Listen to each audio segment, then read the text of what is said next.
Okay, welcome back to part 2 of our advice. Or best piece of advice we got. I'm going to go ahead and it will be mainly me going through the people I messaged. I don't have as many as Ashley did, but that's fine. It's okay. Yeah, I got quite You did get a lot. a good response from my I also don't think I asked people. as many people as you. Yeah, So probably there's that, not. but that's fine. I'm only going to probably say I might say some of who gave me the advice, throw them out there. But other than that, I'll keep it. I won't say anything. Okay, let's see what one I want to do first. We'll do, I'm trying to go through, I forgot all who I asked. Okay, so let's see. Oh, I'll say this one was part of it was from my aunt. I'm just going to say because it was she said from Granddad. She said, Granddad always told me to try and be the best person I can be, and that would be enough. And then Grandmother, she said, told me I could get through anything if I pulled up my bootstraps and went for it. That sounds pretty much like literally Both of them. Grandmother and Granddad. But I do like the Granddad thing, just kind of, we had talked about that, I feel like a little bit in yours, of just be yourself. Don't try to necessarily please people because it's not always going to work. And the right people will appreciate those qualities and who you are and what you bring to the table. I feel like usually if you try to change yourself or be somebody else, it usually winds up hurting you in the end. And I feel like it kind of catches up to you anyway, because it's not genuine. Yeah, well, you kind of put yourself in a really small box. You can't, if you're not comfortable with yourself, you can't really grow into the person you're supposed to be when you're trying to be someone else or be someone else. Yeah, I agree. So Grandmother's just sums it up, I guess. Just pull up your bootstraps and go for it. and get it done. just do it. That kind of goes with the one you said earlier, what was it? Do what hard things, or don't be scared to do hard things. Don't be scared to do hard things. Kind of just you gotta do it. It might be hard, but just buckle up. Yeah. You got it. And then she also said she would always tell Tyler to be the best version of himself he could be. And I think she was saying she also, I think someone else said this too, kind of would I be okay with it kind of thing. Think about, would this please my mom or somebody, that you're not just think about maybe the consequences and the outcome of what you're doing. And then she said Granddad's philosophy was always be a good egg and a hard worker. Which, there you go. Yeah. He was always about that, hard working. He was. And then I have to say this one was Caitlin's because it's funny, the second one she said, and so I'll tell you kind of why on that text message. The first one she said was the people who want to be the people who want to be in your life will always find a way, and those who don't will always find an excuse. Which I feel like that's true, and that's even true with if there's a will, there's a way kind of thing. People who really want to do something, I mean, they'll do it, whether it's good or bad. If you have I don't even want to throw that out there because I don't want to even go on that topic, but if it doesn't necessarily have to be good, it could be bad, sadly, that if there's a will, they're going to find a way to do something. And so I think that's with people too. If I want to be in your life, I'm going to make the effort. Yeah. If it was important enough, it would be important enough. You're going to do it. And that kind of shows you the importance you are in people's lives. Because it's if they're not showing up, I'm not saying there's not going to be hard times or parts of friendships that sometimes go through that because life gets busy and it's not always personal, but for the most part, I feel you can tell if somebody's really wanting to pour into a relationship. And then she said she said, if you wait for the perfect timing to have kids, you'll never have them. You just need to jump in. And so then I replied back, I was like, are you hinting at something? And she goes, no, but it's true. Even though we planned on ours and we thought we were ready, it was nothing like we expected it to be, but somehow it all just works out. And I was like, man, that God, I was he knows what he's doing with his timing. But she was like, I wasn't hinting at anything. I was like, she did tell me the other day that she goes, I'm just letting you know that Hannah so prays for you to have a kid. Yeah. It's That's sweet. thanks for that. I was like, hey, at least she's praying for me. I'll take a prayer. I feel like, and Heston's mom always says this, that each child comes with their own like meal ticket. Yeah. Because I've always found like anytime we do like take that chance and bring another like spirit down, I feel like the gap's just like financially, because sometimes you're looking at it going, okay, if we have one more kid, that's a $6,000 delivery bill. That's all the diapers, you know, and potential like medical expenses down the line, like future cars, sports, college. Yeah, another round of braces, you know, all of that stuff. It's kind of like overwhelming, especially once you've had a kid, because then you know, like, wow, there is a lot more that goes into this. Like she said, you think you're ready, but you're really, and then you don't, like, you just can't know until you know. Yeah. And even with that, every kid is so different and requires such different like needs and everything. So, but I will say, like, you can't financially wait, because there's no perfect time to have a kid. There's just really not. So if you are on the fence, just go for it. Yeah, that's not what you particularly, just anyone who's listening. Like, that's what Mom always said too. She's like, if you're waiting for the perfect time, like, it doesn't exist. It's never gonna happen. Yeah, like, that's not how that works, because then it's always gonna feel like that needle's always going to move. It's like, okay, now I feel financially ready, but then it's like, I feel like then it's like, okay, well, I want to be more, or like, it's like you almost, I feel like, can find that like other reason, or like, now I want this, or now I need this. Like, you think of like other things, because it's kind of, I mean, it's not kind of, it is scary. So then it's like, you always, I feel like, can find that reason. So Absolutely. It's like, until you just got to do it. Yeah. I look back now, like, it's not easy. It's not easy. No matter when you do it. When we had like our first baby, you have no idea what's coming your way. Yeah. And you're just kind of, we were so young, and you can't fully understand what you're doing. But I look back now and go, we got so lucky. Everything worked out really well. We were barely married. That could have really like driven us apart, because babies are hard. And especially when you don't know what you're doing. And when you as a parent are not very regulated yet, that's a huge challenge too. So it's a lot. Like, it's a lot. And it's always going to be. Like, it's not like, oh, because I have this money, it's going to be easy. Or because I accomplished this, now it's going to be easy. Or, you know, it's like, no, it has its own set of challenges, whether you're ready or not. Right. So, yeah, but Mom always said that. She's like, you just got to do it. And then this one, she, like, broke it up in two. So she did, like, general life, and then she did, like, a marriage one.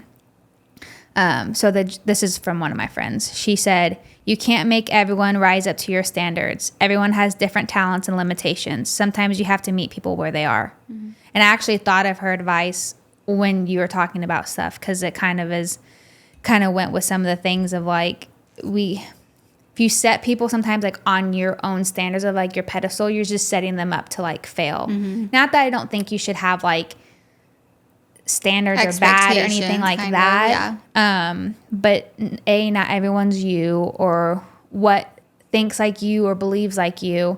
So sometimes I think like meeting people where they're at, or they're in a point in their life where they're just like at a low point. Maybe something happened, so you need to meet them at that point and maybe help lift them and bring them back up. Relationships aren't always like, you know, sometimes you have to give a little bit more than take. So I like that one too. And then her marriage one was, marriage is a choice. You make the choice every day to be together and stay together. When one person stops making that choice, that's when it crumbles. And I mean, I've always kind of thought that about, like, said that about marriage. Like, it's a daily choice. Yeah, to choose that same person over and over again. Yeah. I mean, you have to, because you're not going to like him every day. And he's not going to like me every day. I mean, as much as that would be wonderful, it's just not the case. We're going to make each other mad. So you have to choose to like work on that and be willing to communicate things and talk through that for sure. Yeah. And even that first piece of advice can be applied to your relationship, because some days like I'm given 10%, Heston's picking up the other 90. Yeah.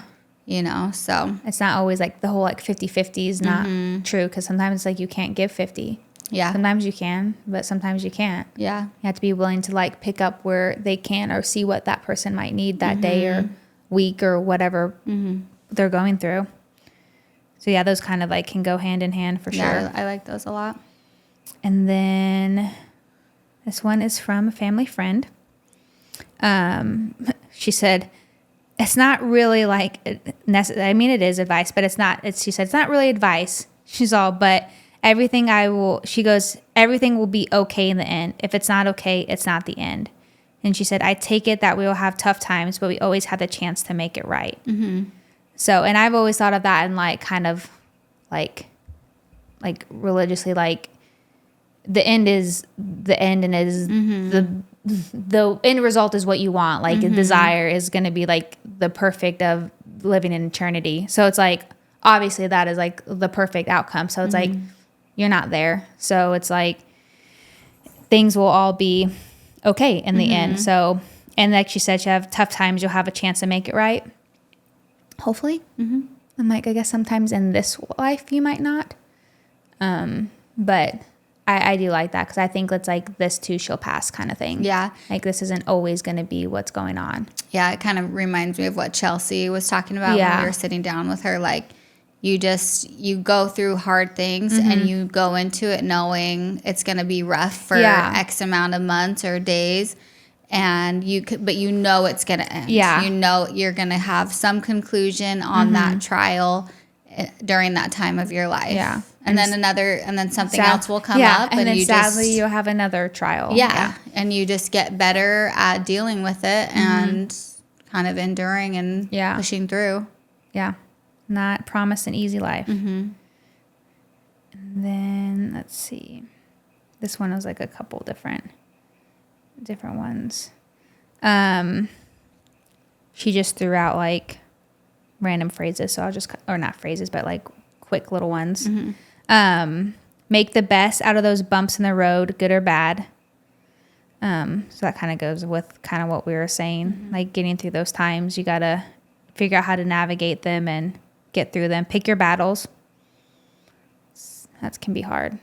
That's a good one for like kids too, marriage. It's like, is this the hill I want to die on? Like picking and choosing, which can be hard, especially sometimes in the moment when you're just like, with me, sometimes I get in the moment, I'm like, I just need to say something about it. And it's like, do I, or can I, be strong enough to like let it go? Sometimes it is hard to like, I battle, or with Liv. Yeah. She likes to push things, which is, it's my job to manage and help her and deal with it myself. But there's a lot I'm finding myself daily going, do I want to have this battle with her? And some of them I do have to have, like things are with her room.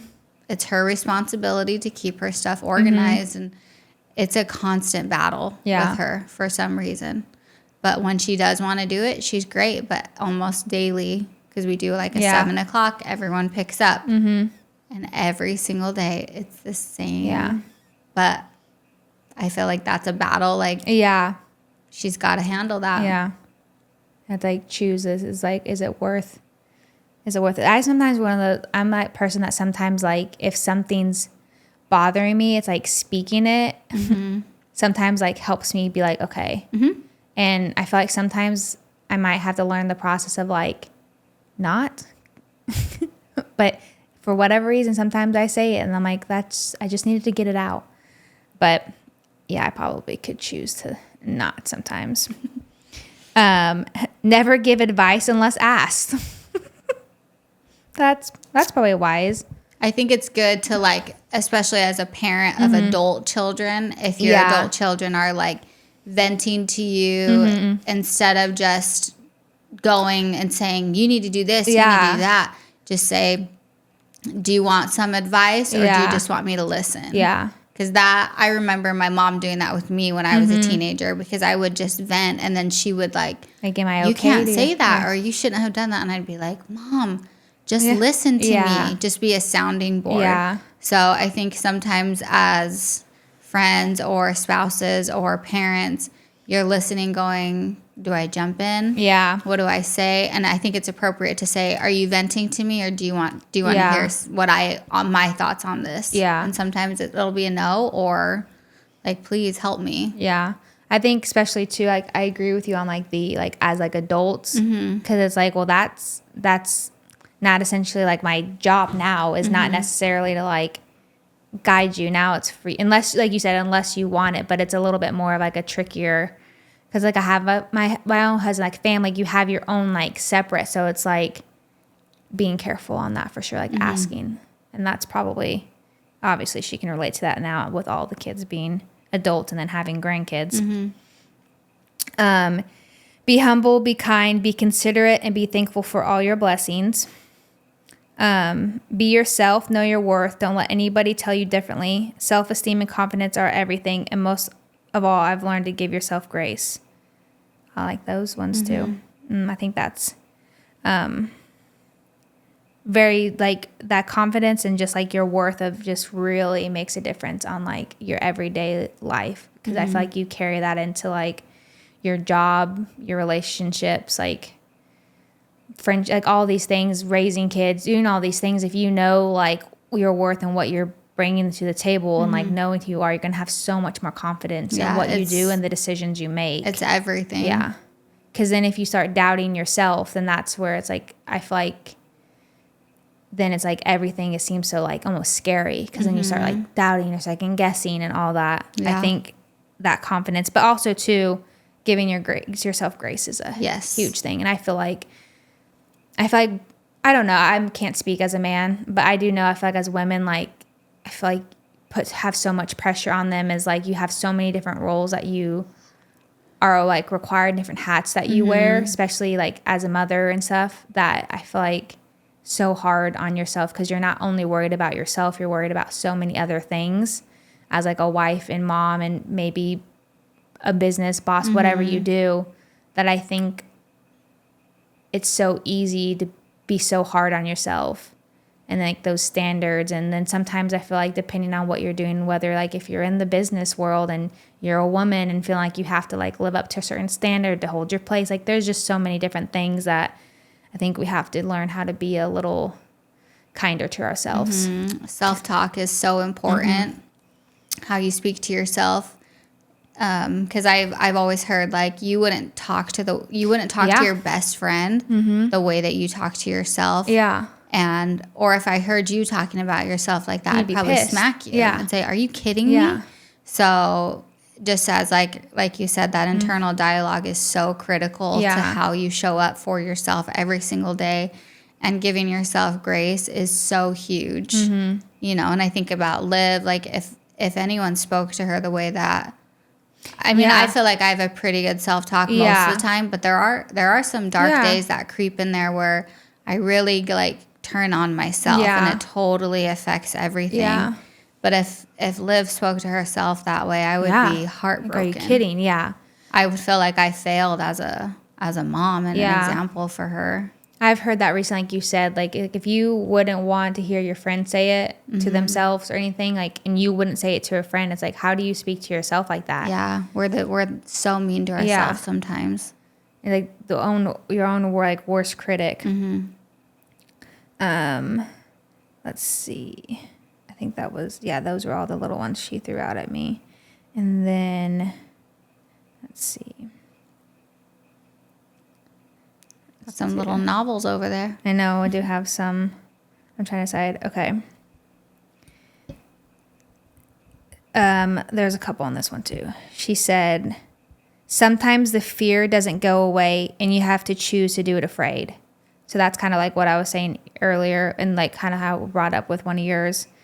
And yeah, I mean, I think that's true. A lot of good things aren't easy, aren't going to just be like, oh yeah.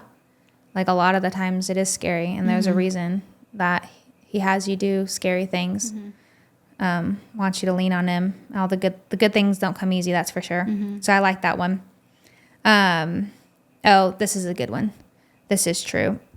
If you ever want to figure out what God is doing, look backwards in your life and trace the dots that all seem to connect to each other. They all seem to have a theme or something similar that relates to the now you can see he was preparing you for.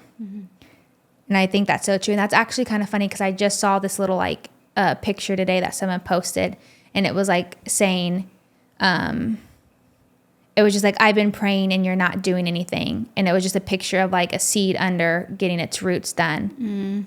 And I feel like I'm kind of been in that like feeling like for a while, like lately, where it's just like, what is going on? Like, what am I doing? Like, what is coming? Am I doing what I need to do kind of thing? And when you kind of feel like you're just like all right, nothing's happening. It's like, that's not the case. And I do think sometimes like thinking back of all, maybe a time you felt like that, or a time where you did trust and you took that leap, and like what happened from it. It's like, there are times and there are things, and look, this happened or that. And you remembering those, it helps you kind of go through when you are in that season of like waiting. Because waiting seasons aren't easy, I don't think, for anybody. Yeah. Like, because you're like, well, how long am I waiting? Am I still waiting? Am I doing this right? And then you kind of just start getting kind of stuck in that cycle of like, what am I doing? Yeah, where do I go from Yeah, here? like, am I missing something? That's kind of where my head goes. Like, am I not listening to you? Yeah. Like, am I missing something? You know? So I think sometimes it's nice to look back and remember, like, okay, you got through this and this happened, you know? Looking back at those, where like all those, she said, the dots all seem to connect. So I really like that one.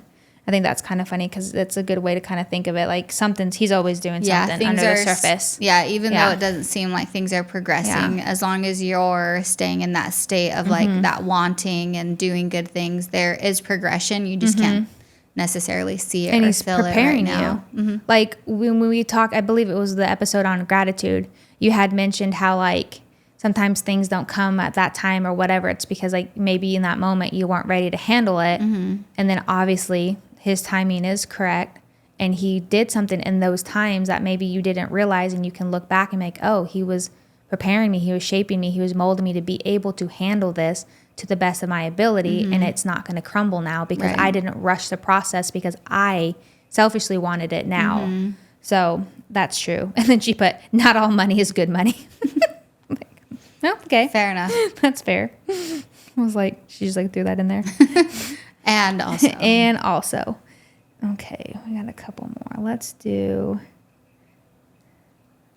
this one. This is another like couple. I'm trying to see how I want it because I don't want to say like, okay. She said when she got divorced, I wasn't interested in meeting anyone. My good friend told me, your kid's going to grow up now, like at some point, and have his own life and leave you. Don't let your whole life revolve around him. She goes, it was great advice because eventually I met my husband, and sure enough, like now, like looking back, like complete joy. Like I have him, like obviously like my kid grew up, and it's like I kind of think someone else had said that kind of the same thing to me of like, your kids are your life, but they can't be like your whole life because at some point your goal is to let them have their own life without you, and they have their own family. Yeah.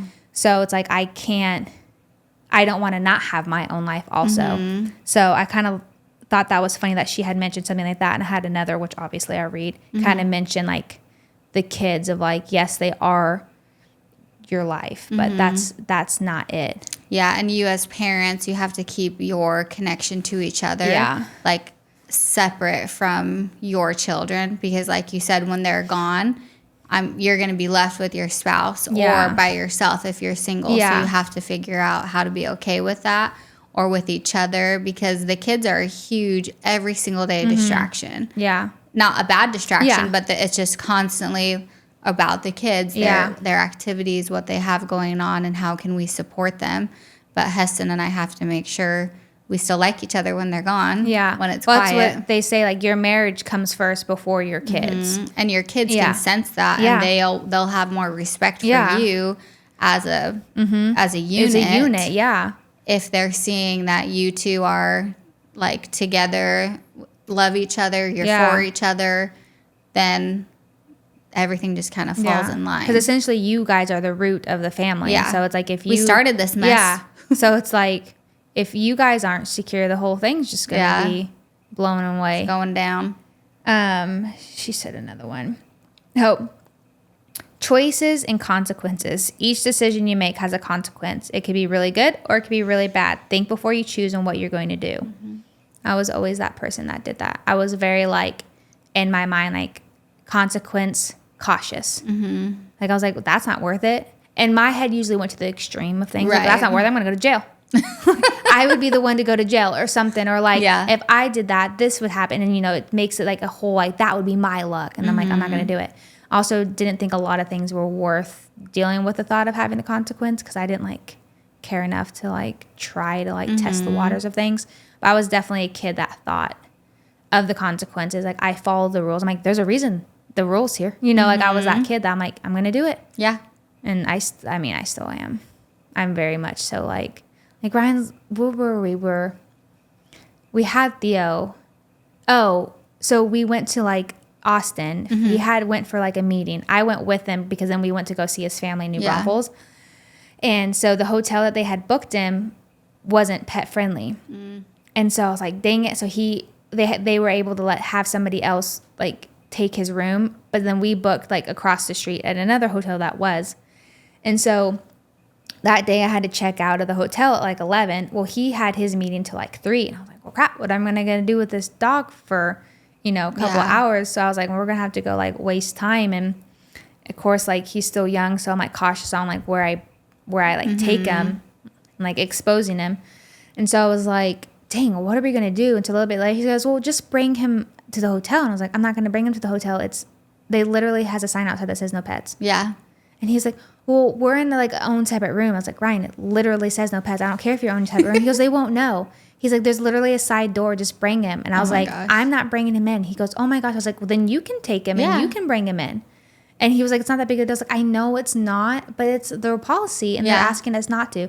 So sure enough, Ryan grabs him and he's like in the back of the corner, like holding him in the meeting, and everybody wanted to meet him. Yeah. And I stayed in there for a little bit while they finished up like before lunch. And I was like, it's just like little things like that. I'm like, no, but they're like asking us not to. Yeah. I would be pissed if I had like a house and I said no shoes on my carpet and people were like, well, I don't think it's a big deal. Well, I'm glad you don't. It's my house. Right. Respect it. Yeah. So it's like, that's just how I think with things. I'm like, well, I'm not going to do it. You can carry him in there. Yeah. And then when they get mad at you, you're holding the dog. You can deal with Nobody came in. The windows were like, like the fogged up. Like it was like a meeting room. So it wasn't like clear. The door closed. They didn't, nobody cared. But I was like, of course, I'm going to carry that dog in there. And they're going to be like, ma'am. And I'm going to be like, Ryan made me. Yeah. I'm like, as there's a sign outside that said like no dogs unless it's like a service dog. Animal. Yeah. And I was like, I can't do it. So I was definitely that person who like thought about consequences, which it's fair. Yeah. There's nothing wrong with that. I think consequences are an important thing because that's how you learn. Like you were talking about Hessen earlier in the bike. Natural consequences. Yeah. Like that's life. That's how you learn. If you don't have them, how are you going to grow and learn? How are you going to stop doing stupid things? Yeah. And sometimes, like you said, they're good. You get little rewards. It kind of, but most of the time consequences probably aren't. Yeah. And then she said, she told her kid, before you do anything, this was another one that was like her, before you do anything, ask if your mother would be proud of you. If not, don't do it. I was that kid that didn't want to disappoint my mom. I was like, heck no, I don't want to disappoint you. Yeah. I'm going to start telling my kids that. Yeah. Do you think I would be okay with it? No. Yeah. What's that? There's that like trend on like TikTok or like Instagram or whatever where it's like that voiceover where it was like, what do you think I'm going to say? And then it says no. Like the kid's like, no. It's like, that's what I thought, and like walks away. So people have been doing it with like their kids. And like there's this one where it's like the mom, she's like, what do you think I'm going to say? And one son is like on the top of the car with like a bike and like the trash can, and the other one's on the bottom, and they're like, no. And she goes, that's what I thought, and like walked away. And I was like, oh my gosh. She's like, when you have 2 sons or something. Yeah, like living in a house with, or like being a boy mom. I did see that one. Yeah, I think Sean Johnson did it with her son because her son's like 3 and he's a wild man. He's a wild man. Like he's like motocross, but he's like doing like dirt biking stuff. I'm like, he is crazy. Yeah. So I think she did one with him too. And I'm like, that's just really so funny. What I'm going to say, no. Then don't do it. Because 9 times out of 10, they know. Yeah. They know what I'm going to say, but they still have to ask the question like, anyways. Just in case. Yeah. I remember last time I was here, Liv asked you if she could have like something. It was like a snack or whatever. And you told her no. And she was like, what did she say? How did she phrase it? I think she like asked you again, and you're like, no. She's like, Mom, I want. You're like, no. You're like, I already said no. I think then you said you did the like kind of like the consequence thing. Like if you want it, that's great. You can have it, but you'll go to your room. And so she was like, so then she's like, well, can I have it? And you're like, I told you what was going to happen if you do. Like, so you can decide if you're going to eat it and it's worth going into your room, whatever. I think her response was, what if I eat half of it? Like, I want to know, like, what if half of my consequences? Yeah. What is half of going to my room? So it was so funny because in my head, I'm like, she knew that you weren't, like, going to say yes, but she asked you anyway. And then, like, when you gave her, like, the options, she was like, okay, well, how else can we work this? How can I still get what I want? So it's like, how is this going to work? I'm like, so they think, like, they're smart, they know. And so I'm like, it just makes me laugh because I'm like, they knew you didn't want it, but maybe you would be okay with half of it. And you were like, and sometimes if they come up with a good, like, compromise, make me I'm a PowerPoint. totally like, you know what, that's a good idea. Let's figure out how we can, like, both come to an agreement here. So I totally, like, respect her, you know. It was just so funny. I was like, oh my gosh, I would never have thought of that as a kid. Like, if I was that kid that usually, like, if mom said no, I'm not saying, like, I was, like, never, but I was usually like, okay, because I didn't want to, I don't, like, the thought of, like, okay, like, half of it, maybe my consequence would be less bad, and I could still get half of it, and my consequence is worth it. Like, I'm like, oh my gosh, that's so funny. Like, she's a thinker. Little kids are, like, they're smart, man. They know. I was just like, I can't. They're relentless. Yeah, that's what they are. Funny. It made me laugh. I was like, oh, okay. We're thinking over here. Okay, we got a couple more. So this one's from another friend. I think she did. Oh, wait. This one. Okay. She said, she's like, she, like, made it all. She goes, this was when I was ready to get pregnant, but I had this overwhelming fear that I would have trouble getting pregnant. I'm going to, like, say who it is because I don't think they'll care. Sorry if you do. She said I would have a fear that I was trouble getting pregnant. She goes, then Emily told me, Allie, remember the Lord's timing in everything, but it's not only about you. He has a plan for the child you will have, so conception has to also align with the plan the Lord has for your future child. So that's kind of funny because Emily, I also asked for advice, and then her advice is also from Emily. Emily's just a well of advice. She really is, actually. But I love that because that is so true. And then she even goes on to say some other, and I kind of responded back to her, like, our story and our life is so much more than just us. So it's like every little, like, if you ever have, like, a nudge from, like, the Holy Spirit saying, like, to do something or whatever, and you're always kind of like, sometimes you're usually uncomfortable. It's usually uncomfortable things, and you're like, I don't want to talk to that person, or do I need to do that? And then sometimes you do it and you're like, okay, that was awkward. You don't know. But I'm like, there's so much that you don't even know that he was using that for. Because I'm like, it's not just about, like, what you were doing. There's so much more to, like, all these stories, like, woven together. I'm like his plan. Ripples, what do the ripples I'm look like, his plan to have kids isn't just about you having a kid. The kid has a whole plan. So I'm like, that's a cool, like, concept to think of, like, even if it doesn't happen right away, there's a reason for his timing for that kid's future and life that he has designed for them. And I'm like, that's such an even more, like, powerful thought to think of, that, like, really trusting, especially when it comes to, like, being a mother and having a kid, that your heart's desire for that kid is obviously what the Lord wants. Right. And so, like, trusting that and being like, oh yeah, you're right. Like, you already have a plan for that kid. I just want it now for myself because I want my kid. Yeah, because you're ready in that moment. And so I'm like, that's such a cool thought to be like, but wait, like, I have this kid already, like, woven and knitted and loved and planned for. So I think that's a super cool. Good job, Emily. Yeah, that's a great perspective to have. Yeah, especially for anybody, like, having kids. And I know so many people, sadly, that have been struggling to have kids, going through that, like, or have had a kid or two and then they can't. And you're like, wait, why did I have these two so easily? And then, so I think that's a good thought to think of, like, just wait. Like, I already have a plan for them before you even thought of them. Yeah. So. Yeah. And she said,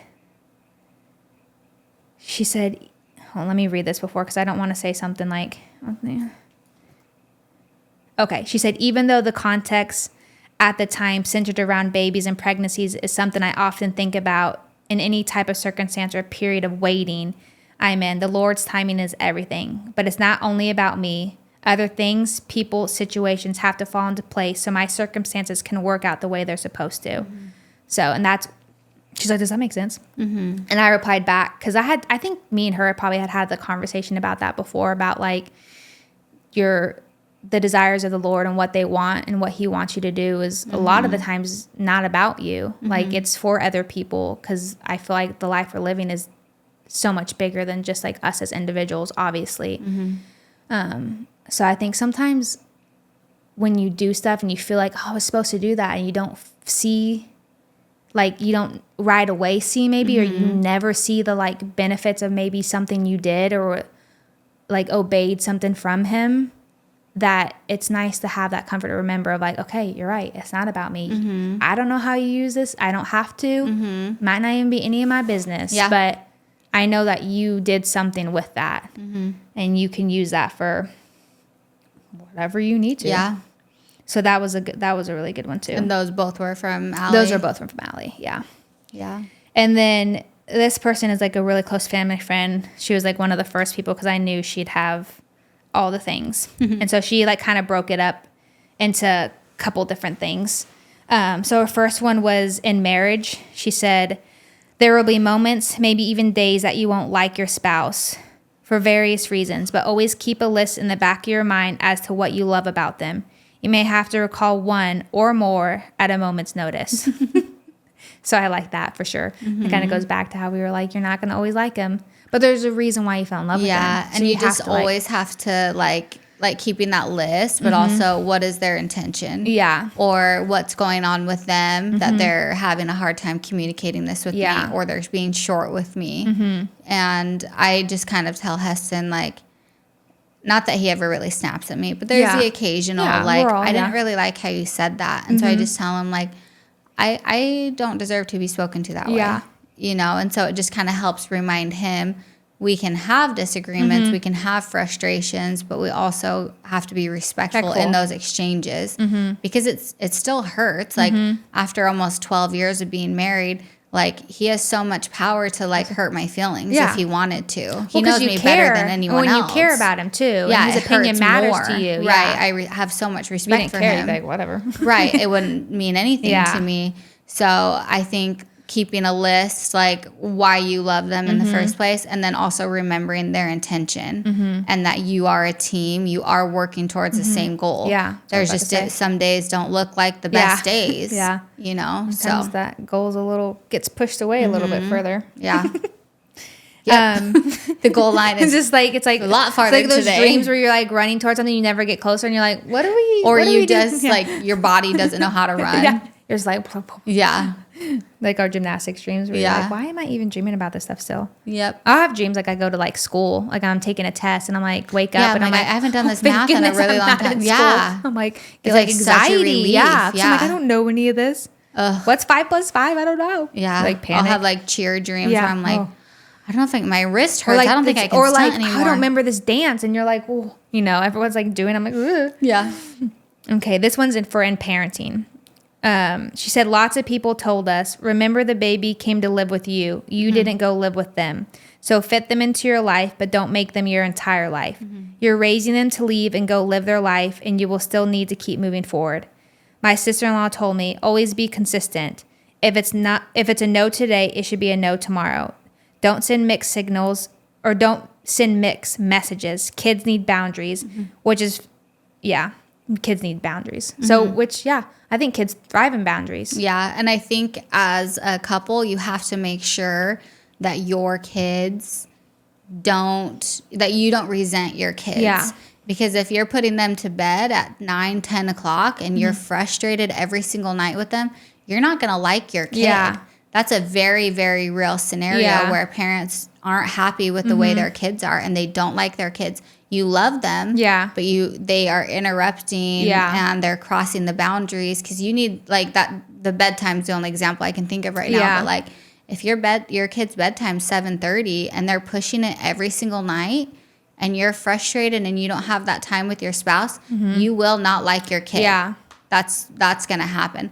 But if you put that boundary in place and you stay consistent with it, and of course there may be days where you have a family movie night and they go to bed a little bit later, but you have to make sure that your kids are thriving in a loving, safe environment where you as a parent are predictable on the consequences, how you're going to respond to things, and what the day looks like. Yeah. My kids are the most routine children. Even going to my mom's house, like, they do the same thing when they get to Gigi's house. Like, they just love their routines. And we all function so much better when they know, like, what the day looks like. Yeah. So, and every morning they have to know, this is what we're doing today at this time, you know, yada, yada, yada. This is what's going to happen and stuff. So, yeah, your kids need the boundaries so that you like your kids. Yeah. And you always love them, but you got to make sure that you're setting them up to be liked by you as a parent and other adults and other kids. Yeah. True, too.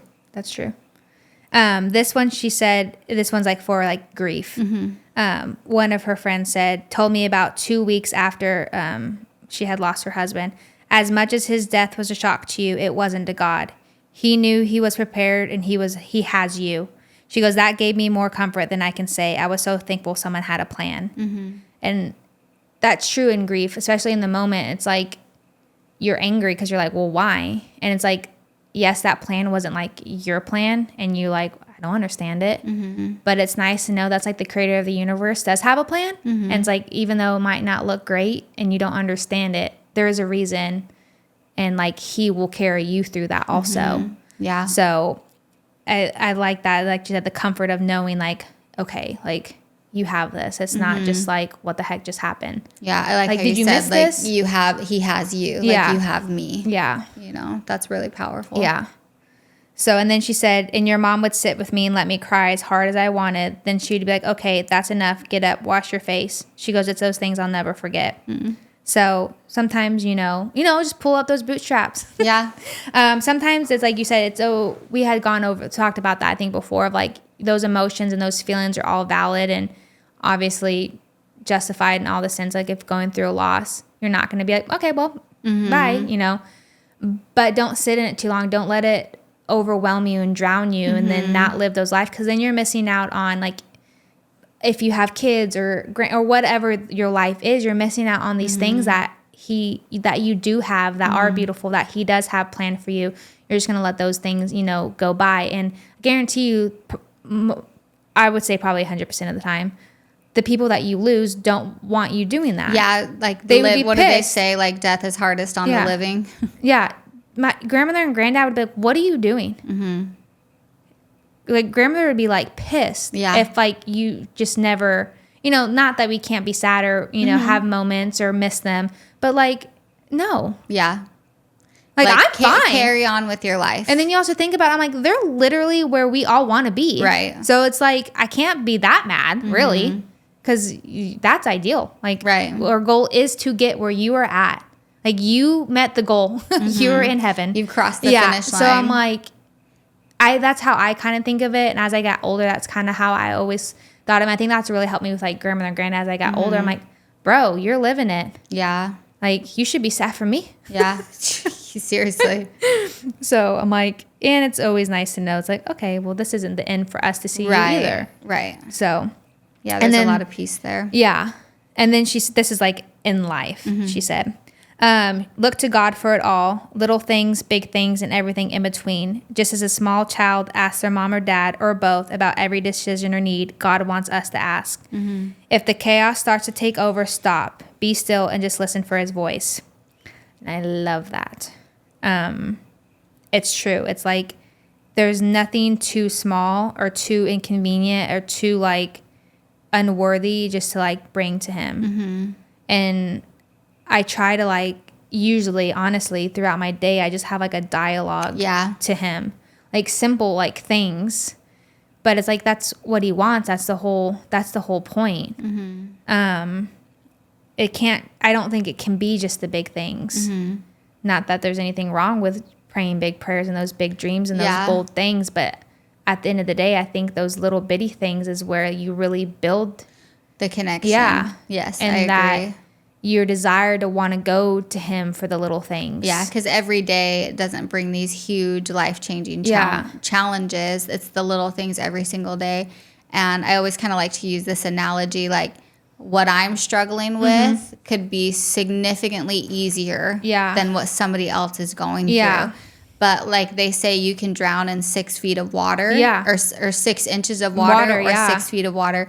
It doesn't matter how deep the water is. The result is still the same. Yeah. So to Heavenly Father, like your challenges, whether they're smaller than what your friend has dealt with or a family member, it still is just the same amount of like significance to him, because the result can still be the same. Yeah. He still wants you to come to him, and it's still essentially, like you said, like leading us to him to bring it to him. Yeah. And I think the way she said, like, he wants us to ask, like he wants us to come. He wants us to pray those prayers. He wants us to come to him. It's like a friend. Like if I'm only like coming to you to tell you like these big things, it's like, then you don't know like me in my everyday little life. Like I like the little like mundane things. Like that's actually life. Right.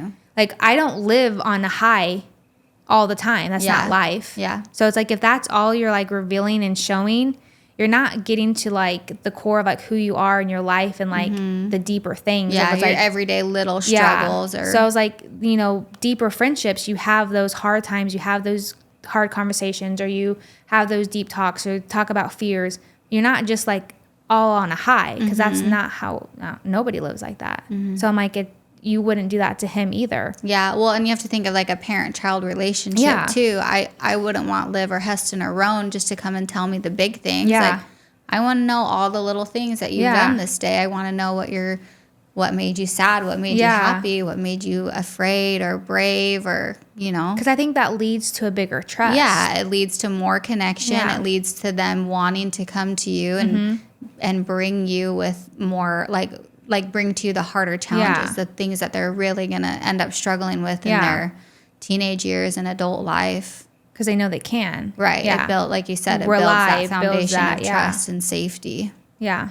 So I think that's a really good one. And sometimes, you know, like the end, how she said, just stop. Like life does get crazy. Like life just in general, I think, is crazy. Sometimes you do have to stop, because sometimes the chaos just like drowns it out. I'm actually doing a study on like hearing God's voice. I'm actually coming to the end of it. It's by Priscilla Schreier, I think.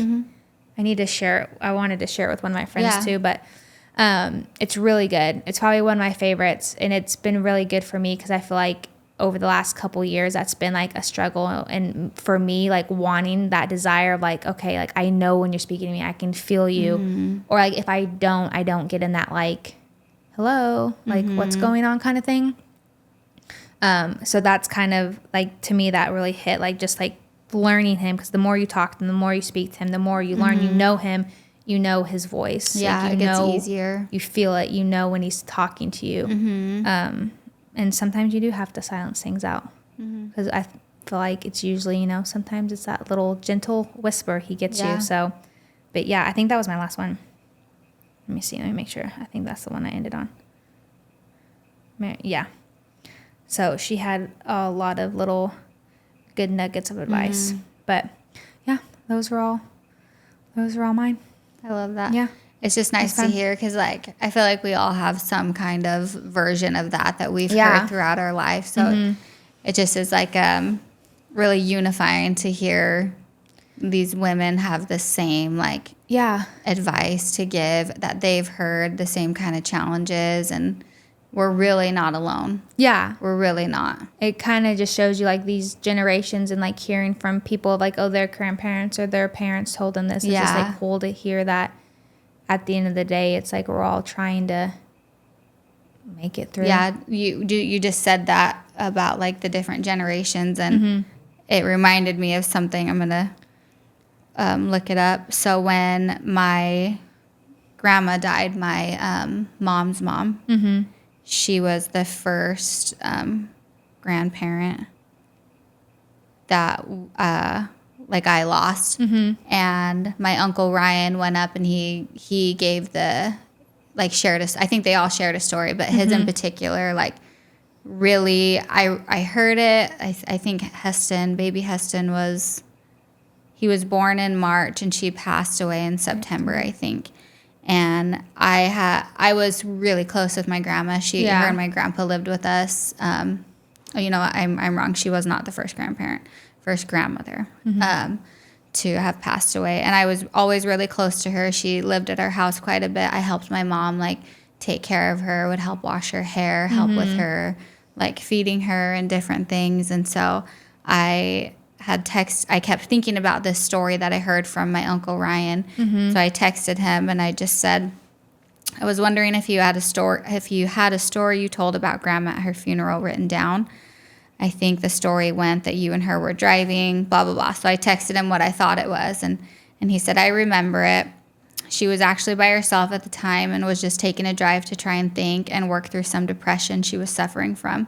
She prayed for direction and purpose. She felt like she had no purpose now that her kids were almost at adulthood and independent. While driving in a very rural area up off of Dry Creek Road with dense fog, she came upon a set of lights shining into the air and couldn't tell what it was. As she got closer, she found that it was a car that had crashed into a ditch with no one around. She quickly got out and rushed to the car to find an older gentleman that was injured and had been there for hours. She ran to the closest house to use their phone to call 911. She then ran back to the car and covered the man with a blanket she had with her to keep him warm and comforted him. And knowing my grandma, she was, like, making him laugh. And sorry. The police and ambulance got there and got him stabilized and went into the ambulance. She then walked back to her car and realized the whole time she was serving and helping this man, she had forgotten her own depression and hardships. She knew she needed to continue to serve and work for the good of others. She started to visit those in retirement homes and hospitals to comfort and cheer them up. And then he said, thanks for asking. That brought a flood of memories and tears to my eyes. So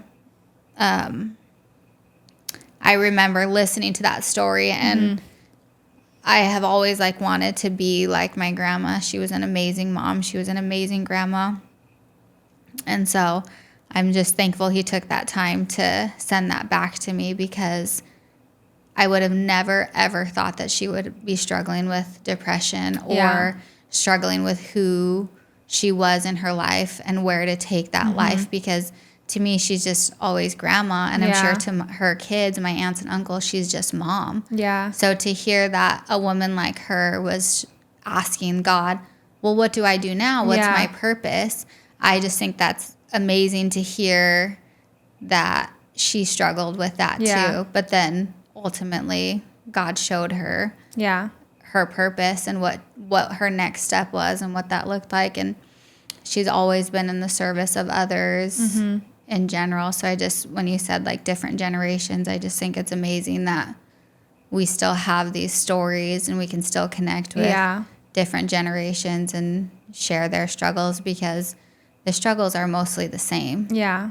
And like you said, like having the, like, fear of purpose, because it's like, okay, well, it's like I can relate to that. And it's like, so you have, these generations of it's like we're all, you do deal with essentially some of the same things. And it's like, and then you have, like, the outsider being like, well, you do have purpose. Like, you're like you have so much purpose to me. Like, you're my, to you, it was like, oh my gosh, how could you not think you do? And, and then to her, she's like, what am I even doing? Like, it's not, like, enough. But then I think that's cool to hear the story, because I think there's so much power in the, like, it's not about you.